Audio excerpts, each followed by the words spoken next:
Do you know the pyramids in Egypt? They stopped building pyramids. I don't know if they ran out of pharaohs to build pyramids to, or they ran out of money. One day they stopped. Do you know the pyramid, the top of the tallest pyramid?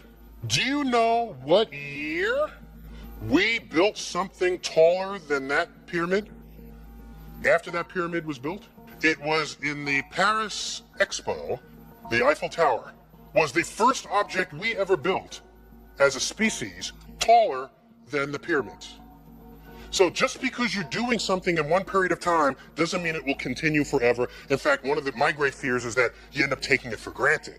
So I have a sample of aerogel in this office. Really? Yes. I have never touched a sample of You've aerogel never touched in my whole aerogel? life. Really? Always wanted This will be a first for Adam Savage. It'll be a first for everybody. What the hell is aerogel? Aerogel is the most ghost-like solid substance ever spun. And it's like 99.9% air, right? Yes. Higher than that. Oh my Okay. So here it is. Oh my goodness, look at that. As I said, it's like a ghost. It does look like a ghost. Okay. You brought a tesseract Oh, out. Hang on. No Hang on. way. Okay. Look at that. Oh my. Okay, that is one of the coolest things I've It is ever like seen. ghost. It is. It's actually solid. Right? It's not flexible. Right. It's very brittle. It is science cotton candy. Don't eat it, Chuck. Yeah, ready? Whoa. That is aerogel. Look at that. That's. Oh my God. I can feel that it's so. You can pick it up. I trust you.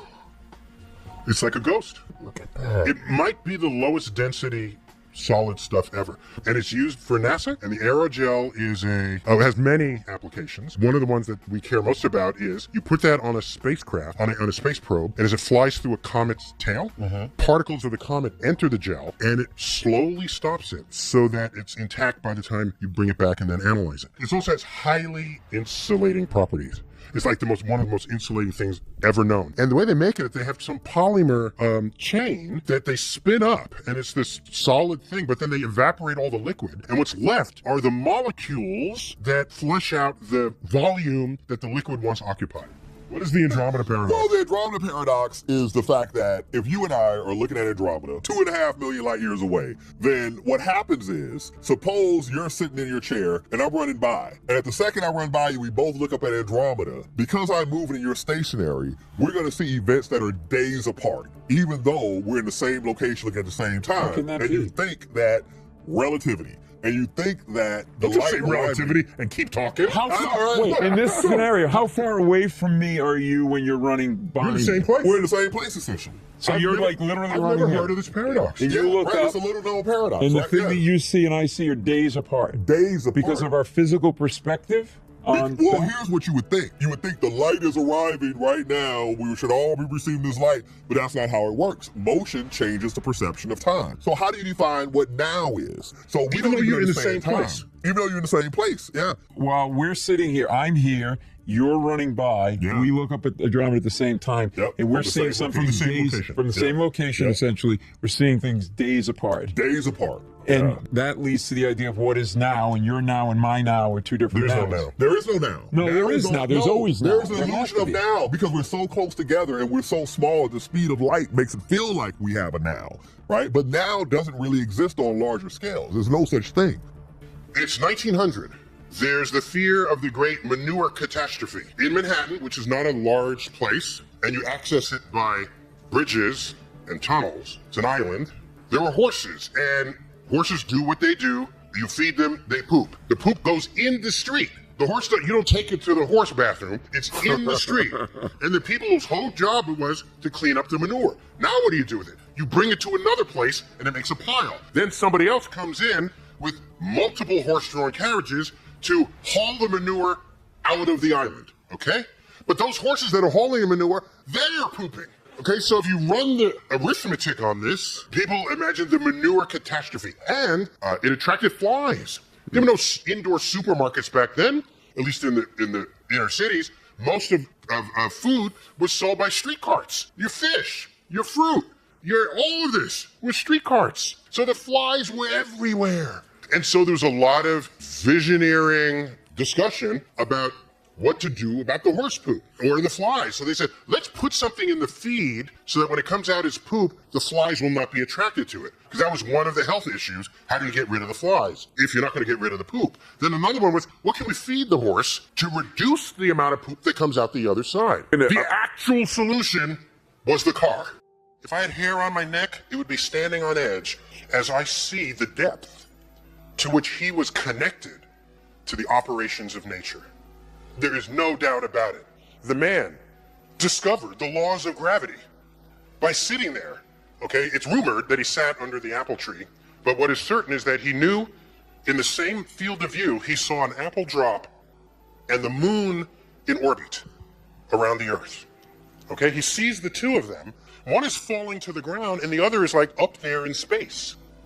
He connects the two and suggests that the same force of gravity is operating on both of them. They're both falling towards Earth. He hypothesizes, well, how is that possible? Because I can drop this camera on the ground, it would fall. Okay? But if it's in orbit, it's not falling. But it is falling. It is. If you're in orbit, you are falling towards Earth. He suggested, suppose you had a hill and you sort of fire a cannonball. Not very fast. It would just kind of fall, right? Fire it a little faster. It goes farther before it hits the ground, doesn't it? Even faster, it'll go even farther. Now, wait a minute, Earth is curved. So if you keep this up, this thing is coming around the backside of the Earth. So he asked himself, there must be a speed sufficiently high so that that cannonball comes right back to the cannon. And all you have to do at that point is duck. And the cannonball ought to just slide on by and stay in orbit. The fact is the cannonball is falling every moment it's there. The difference is it's going sideways so fast that the amount that it has fallen is the same amount that the Earth's surface has curved away from it. That is the speed that gets you orbit. He figures this out. And that's why the moon is behaving the same way the apple is. The apple just doesn't happen to have sideways motion to bring it someplace other than right below. Do you know that planet-wide greenhouse effect was first discovered on Venus? Venus has a really bad greenhouse effect. It's 900 degrees Fahrenheit on Venus. And I did the math. Venus saw it, you could take a 16-inch pepperoni pizza, put it on the windowsill, and it will cook in 9 seconds. Okay? That's hot. I ask people. Those that say, well, it's these people. Okay? I ask, well, how much do you think NASA's getting? Here's your tax dollar. Pull out $1. Here's your tax dollar. How much are they getting? Okay? And here we go. Got my $1. Oops, that's a 5. Wait a minute. Oops, that's another 5. There we go. $1. Tax dollar. How much? Here's your tax dollar. Is it 10 cents, 20 cents, 30 cents? How much is NASA getting? It is getting 1/2 of 1 penny of this tax dollar. 1/200th. That's not even, you're not even in the ink yet. Here, you're in the edge. That pays for the rovers, the space station, the space shuttles, the Hubble telescope, all the NASA centers, NASA headquarters, all of that. And I ask you, how much is the universe worth to you? We discovered plutonium in 1930. It is weaponized, turned into a bomb, and deployed 15 years later. That is the pace of what's going on at the time. The 2 bombs was a uranium bomb and a plutonium bomb. We knew uranium would work. We were not sure about plutonium. It was a new boy on the block. And so that's what was tested at, as famously now portrayed in the film Oppenheimer. They tested the plutonium bomb, not the uranium bomb. That's the one that then was dropped on Nagasaki. Point is, between 1930 and 1960, we cracked the atom, weaponize the atom, break the sound barrier, go into space. Oh my gosh, is there anything about 1960 that would be recognizable to anyone from 1930? I think not. What's the most distant star you can see with the naked eye? Ooh, that's an interesting question. I can answer that 2 ways. So one of them is, the most distant thing you can see with the naked eye is our nearest red-blooded galaxy, the Andromeda Galaxy. Mm-hmm. And for the longest while, until the early 1920s, it was called the Andromeda Nebula. Because it was just this fuzzy thing in the night sky among the stars that trace out the constellation Andromeda. So we named it after Andromeda. And it was just a nebula, fuzzy thing. And then with better and better telescopes, wait a minute, this thing is composed of stars. Wait a minute, this thing is far away. Wait a minute, this is an entire other galaxy. It's not just a fuzzy thing in the Milky Way, it's another Milky Way. Well, how far away is it? It was not close, quote, close like the stars we see in the night sky. This is outside of our entire galaxy. The stars you see in the night sky are tens, hundreds, a few, or thousands of light years away. The Andromeda galaxy is 2 million light years away. And you can see that with the naked eye. On 1989, if you had a fax machine, you were badass. 1989 was the release date of Back to the Future Part 2, which took place in the year 2015. So you get to see how they imagine it. If you remember the movie, our lead character, Marty, irritates his bosses and he gets fired. Well, he's living in a home of the future. And any home in 1989 has one fax machine. That home has 4 fax machines. Because that's the home of the future. It's my favorite request on stage. Can you give us a prediction for 2050? I'll still do it. I can barely give a prediction for 2030. I'm gonna make 3 predictions. 1, we will have designer drugs. They'll analyze your genome, find drugs that will have no side effects for you. Why do we have to be a statistic in the reported side effects? You know, I'm not very side effect prone, so I generally ignore that, but many people are. So figure that out, medical community, so that there are no side. Have the medicine do only what it's supposed to do. Don't make it make you throw up or give you diarrhea or depressive thoughts or rashes. Fix that. Okay, that's 1. 2, I think in the not too distant future, all cars on the road will be self-driving electric. And you say, no, that can't be. No, but because we went from horses to cars in 10 years. I'm just talking about going from cars to another kind of car. That can surely be less time than going from horses to cars. Self-driving, but you know how you start that? Only self-driving cars in the HOV lane. Then these cars know where all the other cars are. If you want to change lanes, he tells the other car, I'm changing lanes now. They part, it changes lanes. And they can even text and drive at the same time with no loss of their acuity on the road because they're freaking electric computers. And they can drive 120 miles an hour with 2 cars distance between them because there's not going to be something they don't anticipate. And so once you see that, cutting down your travel time, I think it's going to go quickly. And suppose, but you're a car enthusiast. What do? I'd like my classic car. There'll be car parks for you to drive them. Is that any different from people who like riding horses and you go to the stables and ride horses? It's a quaint memory of a bucolic past. So you've got your Ferrari, whatever. You park it at the car park. You'll take an electric car to get there, and you can do your thing as people who ride horses. So I see that happening. Last thing, I'd like to see space. People ask, where should we go next in space? All of space. Why does it have to be a next destination? When we built the interstate system, which to the tune of $100 billion, by the way, about the same as going to the moon, what drove that? Well, war drove that.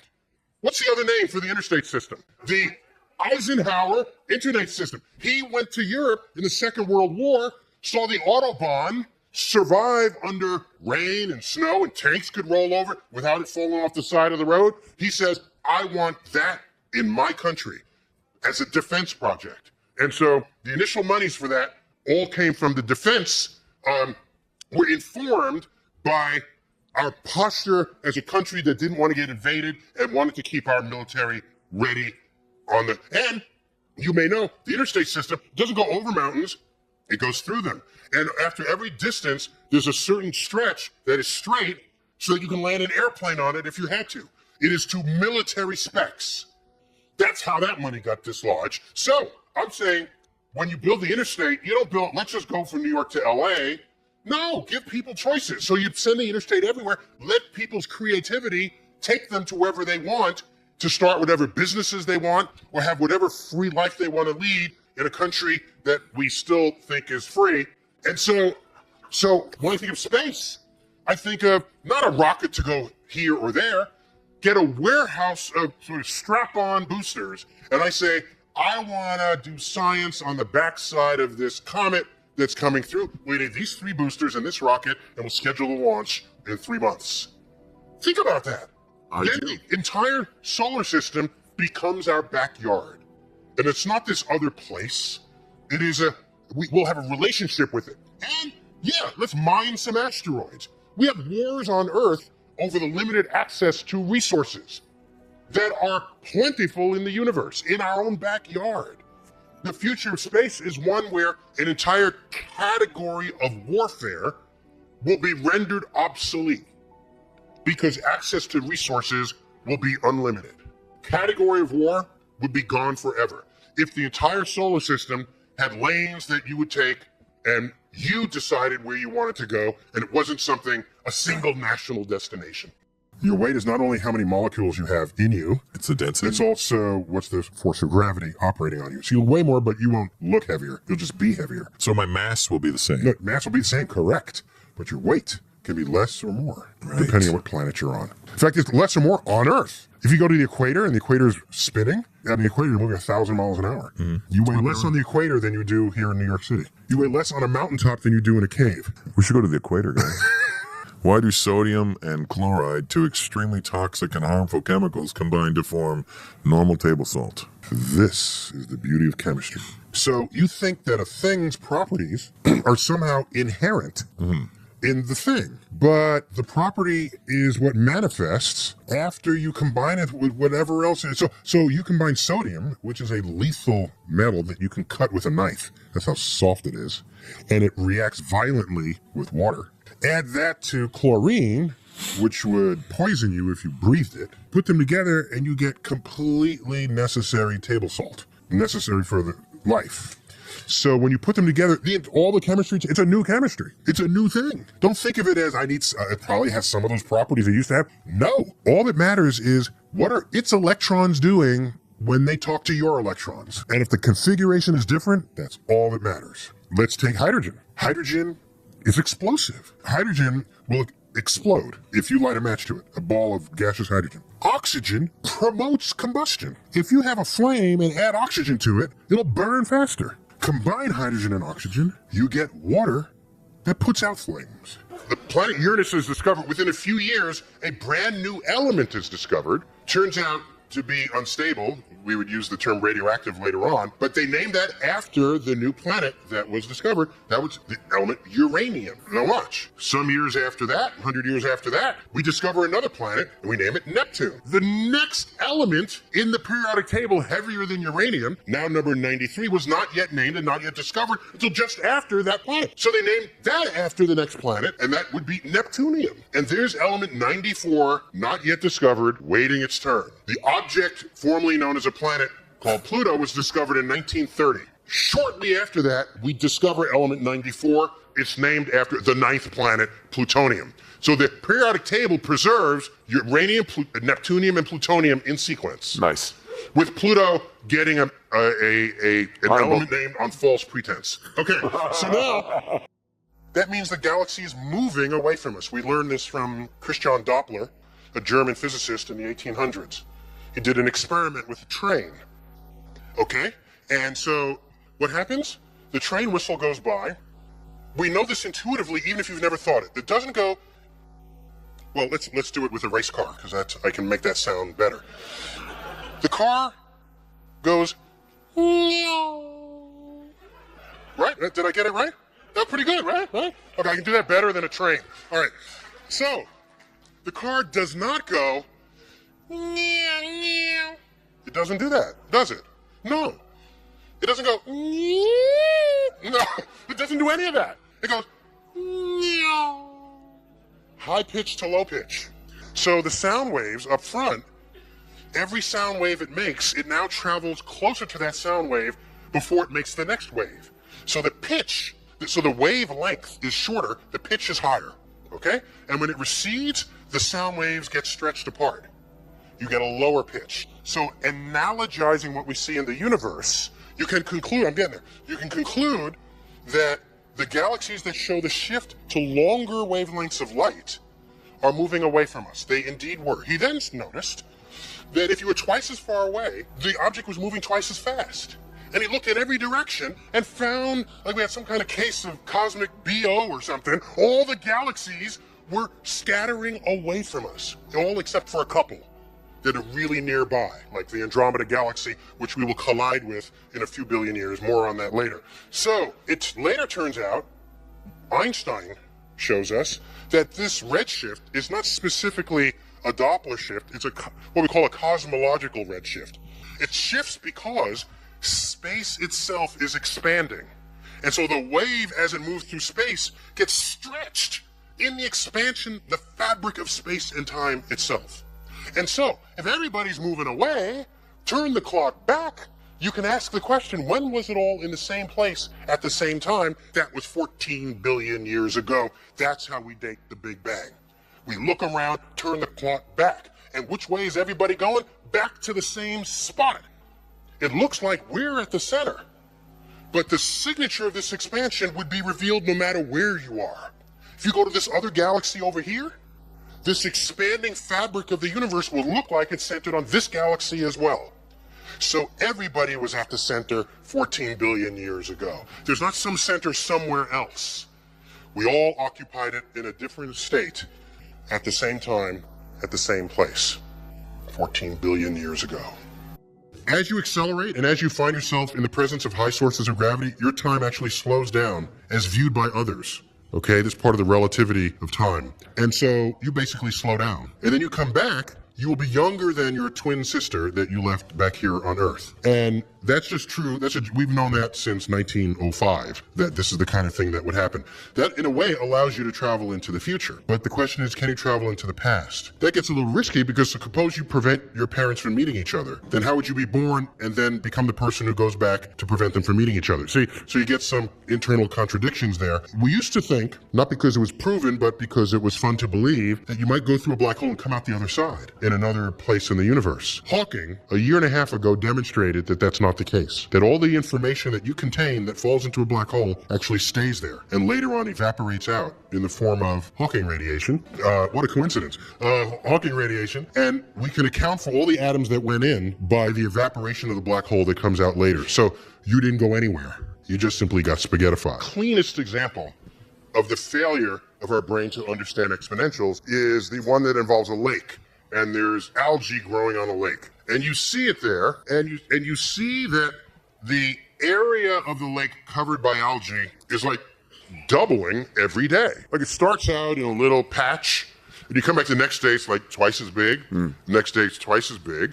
So that's kind of scary. That's classic exponential growth, a simple doubling. Yeah, doubling, yes. Correct. So the question is, you're there and you go away for a month, and you come back, and the lake is half covered. So the question is, how much more time do you have to wait for the entire lake to be covered? Most people say another month. That's linear thinking. No, the entire lake will be covered in one more day with the doubling per day. And that's perhaps the simplest example of this. There's an asteroid the size of the Rose Bowl headed towards Earth. It's called Apophis, named for the Egyptian god of death and darkness. It wasn't coincidental that it was named that. When this asteroid was discovered in December 2004, its trajectory was calculated based on a short segment of its orbit. Because you look from one day to the next, it's in a new place in the sky. These folks are moving. Once you saw that its trajectory would intersect the orbit of Earth, you don't name that asteroid Bambi or Tiffany, right? You're going to give it a name befitting its... Some sense of gravity. Yes. No pun. Yes. That pun was surely intended. So, the reason why you never heard of it, perhaps, is because it was discovered that this aspect of its orbit was calculated and reported on the same week of the Indonesian tsunami. Okay. I think it was end of 04 or 05. I forgot which of these 2 years it is. Odd thing is, if this asteroid hits in a place where it could hit, and I'll describe that in a minute, it will hit in the Pacific Ocean. It would create a tsunami in the Pacific Ocean that would make the Indonesian tsunami look like a street puddle that slightly overspilled its edges. There's something called the keyhole. It'll have a close approach to Earth in the year 2029 in April 13th, which, by the way, is a Friday. It will come close enough to Earth to dip below our orbiting communication satellites. For that passage, that will be the closest, largest thing we have ever observed in the history of our observing the universe. The uncertainty in its orbit at this moment is such that for that passage, there is a range of orbits it could have, which if it goes through what we're calling the keyhole, Earth's gravity on it will be just right, or rather, just wrong, that the next time around, it will hit Earth 7 years later.